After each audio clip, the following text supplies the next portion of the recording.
Hi. Heart beat ഒരു web സീരിയലാണ്. First ടൈമാണ് ഒരു വെബ് സീരിയൽ കാണുന്നത്. ആക്ച്വലി ഒരു വെബ് സീരീസ് ആണെന്ന് വിചാരിച്ചാണ് ഞാനിത് കാണാനായിട്ടിരുന്നത്.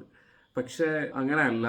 നമ്മൾ ടി വിയിൽ സീരിയലൊക്കെ കാണത്തില്ലേ, അതുപോലെ തന്നെ അല്ല. പക്ഷെ അതിലും കുറച്ചുകൂടെ ബെറ്റർ ക്വാളിറ്റിയിലാണ് അവർ എടുത്തേക്കുന്നത്.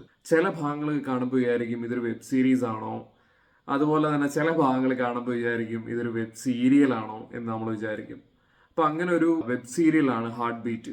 ഇത് മെയിനായിട്ടും കാണാനുള്ള റീസൺ എന്ന് പറഞ്ഞാൽ, ടൂറിസ്റ്റ് ഫാമിലി എന്ന് പറയുന്ന സിനിമ ഞാൻ തിയേറ്ററിൽ പോയി കണ്ടായിരുന്നു. അപ്പൊ അതിനകത്തിൽ എനിക്ക് ഏറ്റവും ഇഷ്ടപ്പെട്ട ഒരു ക്യാരക്ടർ ചെയ്ത ഒരു ലേഡിയാണ് യോഗലക്ഷ്മി.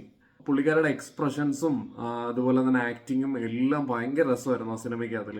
അപ്പൊ ഞാൻ പുള്ളിക്കാരിയുടെ പ്രൊഫൈൽ ജസ്റ്റ് ഇങ്ങനെ നോക്കിയപ്പോഴത്തേക്കും നേരത്തെ ചെയ്ത വർക്ക് ഇങ്ങനെ കണ്ടായിരുന്നു. അപ്പൊ ഞാൻ വിചാരിച്ചു ഒന്ന് ട്രൈ ചെയ്ത് നോക്കാമെന്ന് വിചാരിച്ചു. അപ്പോൾ ആ ഇടയ്ക്ക് തന്നെ യൂട്യൂബിൽ ഇങ്ങനെ ഹോട്ട്സ്റ്റാറിന്റെ ഒരു സജഷനും വന്നു, ഈ ഹാർട്ട് ബീറ്റ് സീസൺ 2 ഇറങ്ങാൻ പോവാണെന്നും പറഞ്ഞുകൊണ്ട്. ഞാൻ അത് കണ്ടപ്പം സീസൺ 1 ഒന്ന് ട്രൈ ചെയ്യാമെന്ന് വിചാരിച്ചു. അപ്പോൾ അന്ന് തൊട്ട് കണ്ടു തുടങ്ങിയതാണ്. ഏകദേശം ഒരു 2 വീക്സ് എടുത്ത് 100 എപ്പിസോഡ് ഫിനിഷ് ചെയ്തു.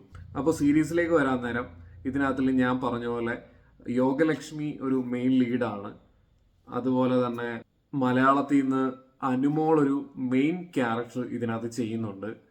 പിന്നെ എനിക്കറിയാത്ത കുറച്ച് ആൾക്കാരുണ്ട്, ചാരുകേഷ്, ദീപ ബാലു, പിന്നെ അങ്ങനെ ഒന്ന് രണ്ട് ക്യാരക്ടേഴ്സ് ഒക്കെ ഉണ്ട്. അപ്പോൾ അവരും ഇതിനകത്തിൽ മെയിൻ ലീഡ് തന്നെയാണ്. അവരുടെ മുന്നത്തെ വർക്കും കാര്യങ്ങളും ഒന്നും അറിയാത്തതുകൊണ്ട് ഫസ്റ്റ് ടൈമാണ് അവരെ കാണുന്നത്. അപ്പോൾ കൂടുതലൊന്നും അവരെക്കുറിച്ച് പറയാനില്ല. ഹാർട്ട് ബീറ്റ് എഴുതിയിരിക്കുന്നത് ദീപക് സുന്ദരാജനാണ്. ഡയറക്റ്റ് ചെയ്തിരിക്കുന്നത് ദീപക് സുന്ദരാജനും അതുപോലെ തന്നെ അദ്ബുൽ കബീസുമാണ്. ഒരു മെഡിക്കൽ ഡ്രാമ, റോം കോം ആ ഒരു കാറ്റഗറിയിൽ വരുന്ന ഒരു വെബ് സീരിയലാണിത്. ഫ്രീ ടൈം എന്തെങ്കിലും കിട്ടാൻ നേരം ഒരു ടൈം പാസ് എന്ന പോലെ കണ്ടിരിക്കാൻ പറ്റുന്ന ഒരു സീരിയലാണ്. ഞാൻ പെട്ടെന്ന് ഇങ്ങനെ ഓടിച്ചോടിച്ചും കണ്ടു. ഇതിനകത്തിലെ അനുമോളുടെ പെർഫോമൻസ് നല്ല രസമാണ് കണ്ടുകൊണ്ടിരിക്കാൻ. പുള്ളിക്കാരിക്ക് പറ്റിയ ഒരു ക്യാരക്ടറാണ്. എനിക്കൊന്നും വേറെ ആളാണ് തോന്നുന്നു വോയിസ് കൊടുത്തേക്കുന്നത് പുള്ളിക്കാരിക്ക്. പക്ഷെ അത് ഭയങ്കര മാച്ചിങ് ആണ്. ആ ഒരു ക്യാരക്ടറിന്റെ ഒരു ഏജിന്റെ ഇത് ചെയ്തിട്ടാണ് അവർ ആ വോയിസ് പ്രിഫർ ചെയ്തേക്കുന്നതെന്ന് തോന്നുന്നു.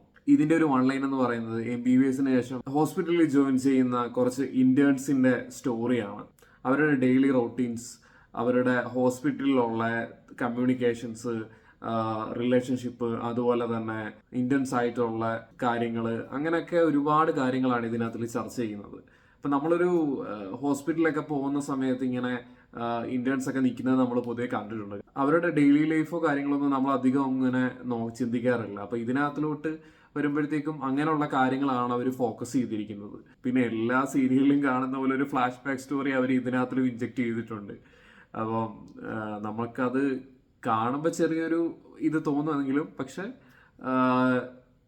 കുഴപ്പമില്ല, ഇത് കണ്ടിരിക്കാൻ പറ്റുന്ന ഒരു വെബ് സീരിയലാണ്. ഇപ്പൊ സീസൺ 2 അതിന്റെ റിലീസ് ആയിട്ടുണ്ട്. അപ്പൊ സീസൺ 2 എല്ലാ തേഴ്സ്ഡേയിലും 4 എപ്പിസോഡ് വെച്ചാണ് അവർ എയർ ചെയ്യുന്നത് ഹോട്ട്സ്റ്റാറിൽ. എനിക്കൊന്ന് കഴിഞ്ഞ സീസണും ഈ ഒരു സെയിം ഇതിൽ തന്നെ ആയിരിക്കും പോയത്. എല്ലാ ആഴ്ചയിലും ഒരു 4 എപ്പിസോഡ് വെച്ചിട്ട്. ടോട്ടലി അത് കംപ്ലീറ്റ് ആയതുകൊണ്ട് എനിക്ക് പെട്ടെന്ന് മനസ്സിലായില്ല. കാരണം 100 എപ്പിസോഡ് ഒരുമിച്ച് കിടക്കുന്നതുകൊണ്ട് പെട്ടെന്ന് കൺഫ്യൂഷൻ അടിച്ചു പോയി. 100 എപ്പിസോഡ് ഒരു വെബ് സീരീസ് ഒക്കെ റിലീസ് ചെയ്തു ഒറ്റയടിക്ക്. പിന്നാണ് ഇങ്ങനെ സീസൺ 2 ഇറങ്ങിയപ്പോഴാണ് അതിനെപ്പറ്റി കൂടുതൽ അറിഞ്ഞത്. എന്തായാലും ഒരു ടൈം പാസിന് കണ്ടിരിക്കാൻ പറ്റുന്ന ഒരു വെബ് സീരിയലാണ്. പ്രത്യേകിച്ച് സീരിയൽ കാണുന്ന ആൾക്കാർക്കൊക്കെ കൂടുതൽ ഇത് ഇഷ്ടപ്പെടാൻ സാധ്യതയുണ്ട്.